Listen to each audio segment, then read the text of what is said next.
అమ్మగారికైనా వందనాలు. నా సాక్ష్యం ఏంటంటే నాకు కాలుకి ఇన్ఫెక్షన్ అయింది. అది ఒక సంవత్సరం నుంచి నాకు బాగా నొప్పిగా ఉండేది. ఇప్పటికీ సంవత్సరం అవుతుంది.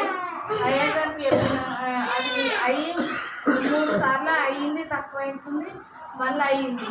అయితే ఫస్ట్ ఒక చిన్న బొడపెళ్ళకి వచ్చింది, 11కి రాలి, అసలు నిల్చొని కూడా రాకపోయేది కాలు. అయితే అయ్యగారి ప్రార్థన చేయమని చెప్పినాం. అయ్యగారి ప్రార్థన ద్వారానే కాలు తక్కువైంది.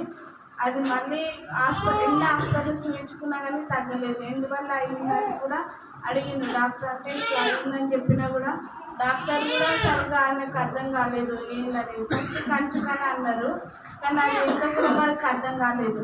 అయితే ఇంజక్షన్ చేసిరు, టాబ్లెట్స్ వేసిరు, కానీ అది తగ్గలేదు. ఒకసారి అయ్యింది, 3 టైమ్స్ అయింది అది మొత్తం. అయితే డాక్టర్ కూడా ఏం చెప్పలేకపోయారు. ఎక్కడ చూపించుకున్నది తగ్గలేదు. నేను ప్రార్థన చేసుకున్నా, దేవునికి సాక్ష్యం చెప్తాను నిర్ణయించుకున్నా. అది మొన్ననే తక్కువైంది.